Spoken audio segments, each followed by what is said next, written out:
तुम्हें एक बात बताऊं चंदा, दिल हर जगह नहीं लगता। लाड हर किसी से नहीं उठवाए जाते। पागलपन की सभी हरकतें हर किसी के सामने नहीं की जाती। मान हर किसी पे नहीं होता। हर किसी के लिए हम बच्चों जैसे नहीं होते।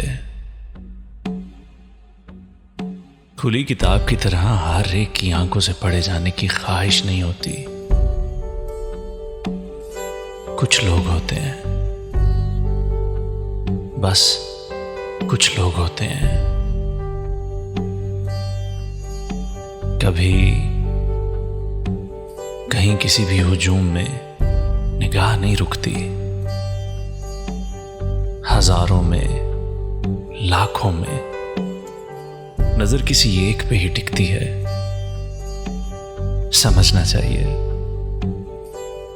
समझना चाहिए कि दिल एक नामालूम जजीरा नहीं, जो हर कश्ती को पनाह देना चाहता है। ये तो एक खास जगह है, बहुत ही खास जगह, जहां पर तुम होती हो, तुम्हारी याद होती है,